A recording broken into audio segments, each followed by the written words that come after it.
The WNBA just handed a 2-game suspension for laughing. A 0-game suspension for slapping the most important player in the league's history directly in the face.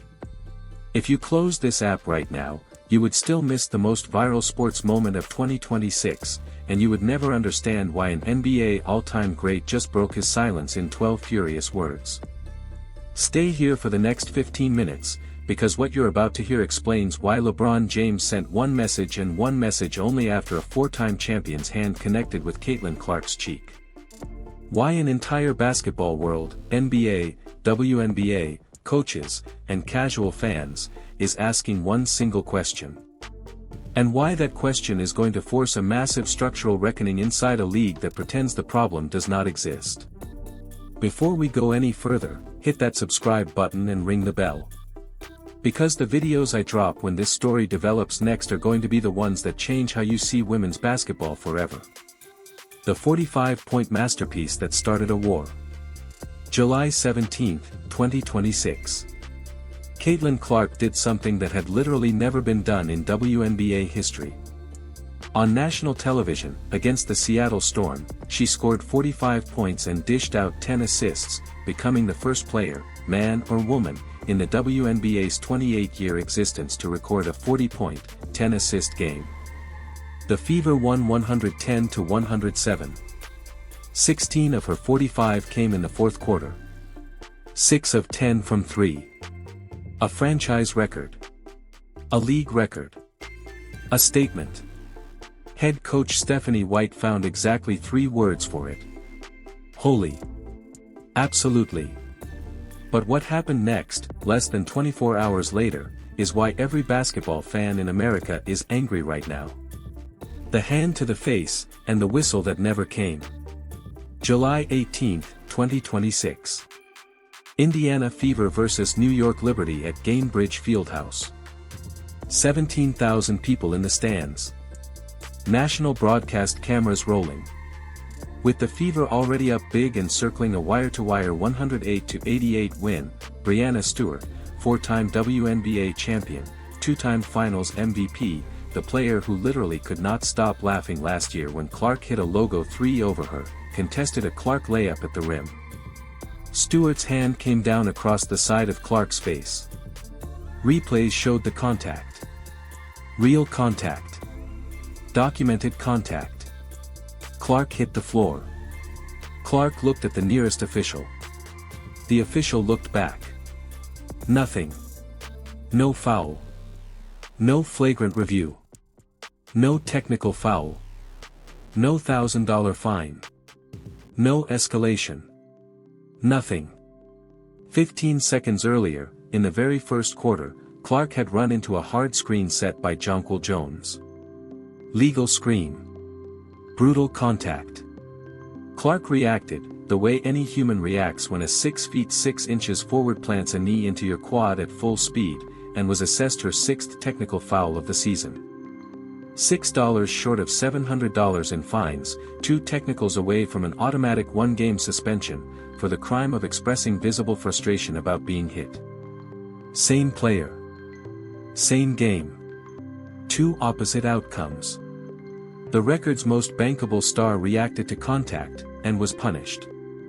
A 4-time champion made contact with that same star's face, and the league shrugged. You do not need to be an NBA scout to see the pattern. You just need to be honest. The LeBron connection the league cannot dodge. Now. This is where the story goes nuclear. Because when LeBron James speaks, the sports world listens. And LeBron James did not stay quiet. LeBron personally congratulated Clark on the 45-point night. He posted about it before the second half of the Liberty game had even tipped. When she returned from a quad injury that cost her time earlier this season, he reached out privately and offered, in Clark's own words, "Is there any way I can help you? Is there anybody I can connect you with?" He has been, in her words, there to support me more than anything. He understands the microscope. He has lived under the same one for 2 decades. When Clark was asked earlier this year whether she sees herself as a target, she did not dodge it. She said she thinks there is a thing called pretty privilege. A thing called white privilege.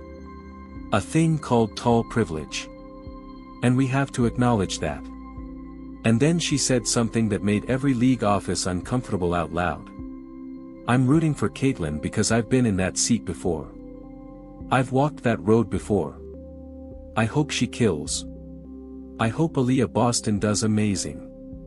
And we have grown-ass men and women out here doing whatever they can to try to make sure that does not happen. That is the weirdest thing in the world, but it is what it is. And I'm glad that Caitlyn has a great head on her shoulders. That quote has been circulating through NBA locker rooms for weeks.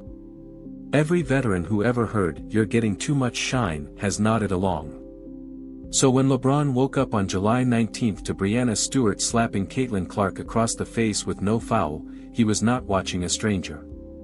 He was watching a sister in the basketball fraternity. Watching the league's biggest asset take a hit that, in his own league 5 years earlier, would have triggered an automatic suspension. The comparison that burns. November 21, 2021. Los Angeles Lakers vs. Detroit Pistons. LeBron James, boxing out Isaiah Stewart on a free throw rebound, elbow caught Stewart across the face and opened a cut above his eye. It was an accident. Both players confirmed it was an accident. LeBron was ejected. LeBron was suspended 1 game. Stewart was suspended 2 games for charging across the court trying to fight him. The league's message was crystal clear. You do not put your hands on another player's face and walk away clean. Fast forward to July 2026. A 4-time WNBA champion makes deliberate contact with her hand to the face of the most important player in WNBA history during a shot contest at the rim. The referee is standing 4 feet away. No foul. No flagrant. No fine. No suspension. No statement from the league office. Same energy. Same sport. Same principle. Completely opposite consequence. And before someone in the comments tells me that the WNBA is more physical than the NBA, slow down. Because every former NBA enforcer, from the Bad Boy Pistons era to the 2010s Heatless, will tell you the league decided in the late 1990s that face hits on superstar perimeter players would be reviewed and punished. That rule is not new. It is foundational. If the NBA protected Michael Jordan's face from the Pistons, Patrick Ewing's face from the Bullets, and LeBron James's face from Isaiah Stewart, then a league that cannot protect Caitlin Clark's face from a 4-time champion has chosen not to. That sentence is the entire debate. Read it twice. The pattern that refuses to break. This is not the first time this season the WNBA has had to publicly backpedal because of how Caitlin Clark was treated on camera. Earlier in 2026, during a Fever vs Phoenix Mercury game, Phoenix Mercury forward Alyssa Thomas crashed into Clark at the rim, making reckless contact with her closed fist directly to the throat area of Clark's neck. Clark tumbled to the floor. No foul was called in real time. The WNBA office reviewed it afterwards and slapped Thomas with a flagrant foul 2 and a 1-game suspension. 1 game. A symbolic wrist slap for what replayed as a closed fist strike against a defenseless player midair. Thomas later admitted the contact was reckless. She said she received death threats and racial slurs in the aftermath. The pattern looks like this. Clark takes the hit. The league scrambles. A late penalty is announced. The next incident happens anyway. And the cycle resets. What changed with Breanna Stewart is the optics. This one was not buried in a review tape. It was a hand to the face, on a national broadcast, with the camera planted directly on the contact point. The footage is unmissable. The referee's non-call is unmissable. The contrast with Clark's 6th technical foul, 88 seconds into the same game, is impossible to unsee. The quiet part the media will not say out loud. Now let's talk about something the mainstream sports media has been quietly avoiding for weeks. Because during the same Liberty game, Breanna Stewart was visible on the sideline having a heated animated argument with Liberty head coach Sandy Brondello. Yelling. Gesturing. Arms wide open. The exact body language that Caitlin Clark was dragged through 3 weeks of headlines for showing during a sideline exchange with Stephanie White in the Fever's loss to Portland. Headlines about Clark. Uncatchable. Diva. Culture disruptor. Disruptive locker room presence. 3 weeks of national columnist content. Endless debate segments. Quote-unquote, is the spotlight too big for her, panels. Same body language from Stewart. A single, she is competitive, sentence buried on the inside of an ESPN blog post. No column. No segment. No cultural reckoning. Now read that back to yourself. Pause. Let it land. The rules are not the same. The rules have not been the same for 2 seasons. Whether that's about jealousy, about identity, about media comfort zone, or about a structural refusal to admit that the league's biggest star is the most divisive thing to ever happen to it, the result is identical. Caitlin Clark is the only player in the WNBA who will be critiqued for reacting to being hit, and the only player in the WNBA who will be hit without consequence. The LeBron question that has no good answer. Here is the part nobody wants to print. LeBron James celebrated the 45-point game hours before Breanna Stewart's hand found Caitlin Clark's face. He has been Clark's most consistent NBA supporter since draft night. He watched the WNBA retroactively suspend Alyssa Thomas for a reckless contact that resulted in a fist to the throat. He watched the WNBA do absolutely nothing in real time when Breanna Stewart's hand met Caitlin Clark's cheek. And the question hanging over both leagues right now is simple. At what point does LeBron James stop shoutouts and start demands? At what point does the message stop being, "Welcome back," and start being, "If you touch her like that again, the league you built into a top 3 women's sports property will answer for it"? Because LeBron has done this before. When Tom Brady's knee was targeted in 2006, the NFL changed the rule on low hits on quarterbacks inside of one offseason. When Michael Jordan was body-slammed by the Pistons, the league added the 5-second hand-checking rule and 3 new sets of foul calls for perimeter defenders trying to rough up perimeter scorers. When LeBron himself was targeted by every defense from 2010 to 2014, the league's officiating tone pivoted within a calendar year. Sports leagues do not change because of editorial columns. They change because the biggest names in the sport demand they change. The question for July 2026 is not whether change is coming. The change is already in the air. The Alyssa Thomas suspension happened. The Breanna Stewart replay is viral. LeBron James is 2 messages away from forcing an additional league-wide memo on face contact against elite guards.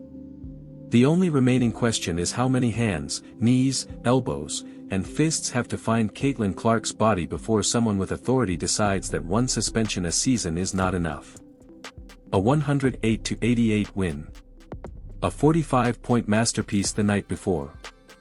A fist to the throat earlier this season with a 1-game suspension retrofitted after the internet screamed. A hand to the face in front of 17,000 fans with 0 whistle and 0 consequence. And somewhere in Los Angeles, a 21-year veteran who has seen every script in the basketball playbook is reading the box score, watching the replay, and counting how many incidents it takes before the league decides that the player drawing 2 million new fans a season deserves the same on-court protection that Michael, that LeBron, that every transcendent superstar in NBA history received the moment their face became the league's most valuable asset. The clock is not on the league's side. It's on hers. And she keeps scoring faster than they can spin it. If you made it to the end, drop a comment with 1 honest sentence about whether you think the WNBA will do the right thing before the playoffs, or whether the entire league has decided to make Caitlin Clark the reason the next big fight happens in public. Hit subscribe. Hit the bell. The next chapter of this story will drop the second it breaks. And when Breanna Stewart, when the officiating crews, and when the league office respond to the millions of voices asking the same question, you are going to want to be the first to see that video. Not the second. The first. See you in the next one.